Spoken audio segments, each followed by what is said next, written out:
السلام علیکم ناظرین، میں سید عامر حنیف، آپ دیکھ رہے ہیں گواہ نیوز۔ پاکستان کے 23ویں وزیر اعظم کی حیثیت سے شہباز شریف منتخب تو ہو گئے، مگر کتنے دن تک وہ اس عہدے پر برقرار رہیں گے کہا نہیں جا سکتا، کیونکہ وزیر اعظم کا عہدہ ان کے لیے کانٹوں کی سیچ ثابت ہوگا۔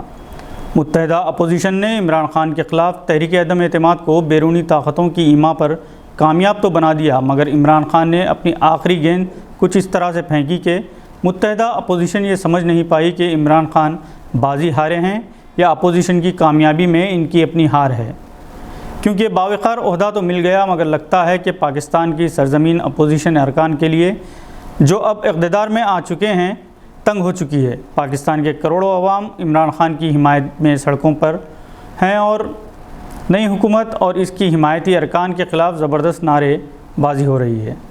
خود عمران خان 13 اپریل سے پشاور سے اپنی ملک گیر احتجاجی مہم کا آغاز کریں گے۔ پاکستان کی تاریخ میں یہ پہلا موقع ہے کہ کسی لیڈر کی تائید میں اتنی تعداد میں عوام سڑکوں پر نکل آئے ہیں۔ ان میں جسمانی طور پر معذورین بھی ہیں، ضعیف خواتین بھی ہیں اور سب سے زیادہ تعداد نوجوانوں کی ہے، جن کا یہ کہنا ہے کہ عمران صرف ایک لیڈر کا نہیں، ایک انداز فکر، ایک سوچ، خودداری اور مغربی طاقتوں کی غلامی سے نجات دلانے والے کا نام ہے۔ عمران خان انہیں جینے کا حوصلہ دیا۔ پاکستانی تاریخ کا وہ ایسا لیڈر ہے جس کی زندگی کا ایک بڑا حصہ مغربی ممالک میں گزرا، مگر جب اس نے اپنے ملک کی سیاست میں حصہ لیا تو سب سے پہلے اپنے ملک کی عوام کو مغرب کی ذہنی غلامی سے آزادی کی سوچ دی۔ یہ واحد پاکستانی وزیر اعظم رہا جو اپنی تقریر کا آغاز اللہ کے نام سے اور ایاک نعبد و ایاک نستعین سے کرتا ہے۔ پاکستان کے بیشتر سیاسی قائدین امریکہ اور برطانیہ کی کٹ پتلی ثابت ہوئے۔ عمران خان نے اپنے رویے سے میڈیا کو دکھایا کہ وہ سوائے خدا کے کسی اور کو سپر پاور نہیں مانتے۔ دنیا کا کوئی بھی ملک چاہے کتنا ہی خود کو سپر پاور طاقت قرار دے، وہ اس کی آنکھوں میں آنکھ ڈال کر بات کرنے کی اہلیت رکھتا ہے۔ اسلاموفوبیا کے خلاف بین الاقوامی فورم سے عمران خان نے احتجاج کیا، آواز اٹھائی جو مغربی طاقتوں کو ناگوار گزری۔ افغانستان میں امریکہ کی عبرتناک شکست اور فوجی انخلا کے دوران ایک امریکی صحافی نے جب ان سے یہ سوال کیا تھا کہ کیا پاکستان اپنی سرزمین پر امریکہ کو فوجی اڈے فراہم کرے گا جہاں سے وہ افغانستان کے خلاف کارروائی کر سکے، 2 لفظوں میں عمران خان نے 2 ٹک جواب دیا تھا: بالکل نہیں، یعنی ایبسولوٹلی ناٹ۔ ان 2 لفظوں نے امریکی آمریت، تکبر اور اس کے خود کو سپر پاور کہلانے کی دیرینہ روایت کی دھجیاں اڑا کر رکھ دی تھی۔ اس کا اثر اب دیکھنے میں آیا ہے۔ امریکی صدر جو بائیڈن نے انہیں نظر انداز کرنے کی کوشش کی، اور اس کا پس منظر کیا تھا وہ عمران خان نے امریکی انڈر سیکرٹری کے اس مکتوب کو ایوان میں پیش کر کے بتا دیا۔ اس مکتوب میں عمران کی حکومت کا تختہ لوٹنے کا اشارہ تھا۔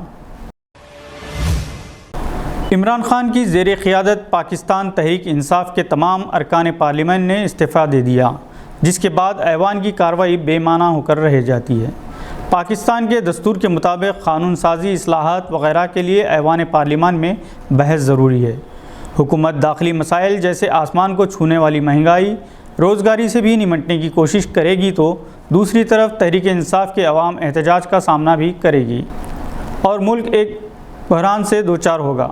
اس دوران جس اپوزیشن اپنے اتحاد کے ذریعے عمران خان کا تختہ الٹا، وہ خود قلمدان وزارت کے معاملات میں ایک دوسرے کی مخالفت کریں گے اور پھر الیکشن کے علاوہ اور کوئی چارہ نہیں ہوگا۔ عمران خان نے وزیر اعظم کے عہدے کا جائزہ لینے کے بعد ہندوستان کے تعلقات کو بہتر بنانے کی خواہش ظاہر کی تھی، مگر اب یقین ہے کہ مودی حکومت شہباز شریف کی جانب دوستی کا ہاتھ بڑھائے گی، کیونکہ شریف خاندان سے ان کے دوستانہ مراسم رہے ہیں۔ اس بات کا بھی امکان ہے کہ دونوں وزرائے اعظم ایک دوسرے کو اپنے اپنے ملک آنے کی دعوت دیں گے اور اسے قبول بھی کریں گے۔ مودی نے پہلی بار اپنے عہدے کا حلف لیا تھا تو پاکستان کے بشمول 7 ممالک کے وزرائے اعظم کو مدعو کیا تھا، مگر دوسری مرتبہ حلف برداری تقریب میں کسی کو بھی مدعو نہیں کیا۔ پاکستان کے حالات پر ہندوستان کی گہری نظر ہے۔ عمران خان نے کئی بار ہندوستان کی خودداری اور اس کی خارجہ پالیسی کی تعریف کی، جس پر مریم نواز نے طنز کرتے ہوئے کہا کہ اگر ہندوستان اتنا ہی پسند ہے تو عمران وہاں چلے جائیں۔ بہرحال یہ حقیقت ہے کہ وزیر اعظم کا عہدہ عمران کے پاس نہیں رہا، مگر پاکستانی عوام کی ہمدردی اور ان کی محبت انہیں حاصل ہوئی، جس سے شہباز شریف اور ان کے ساتھی محروم ہو چکے ہیں۔ دیکھیے آنے والے دنوں میں کیا ہوتا ہے۔ آج کے بلیٹن میں بس اتنا ہی۔ امید ہے آپ نے ہمارے چینل کو سبسکرائب کر لیا ہوگا۔ بیل آئیکن دبانا نہ بھولیں۔ خدا حافظ۔ ہے۔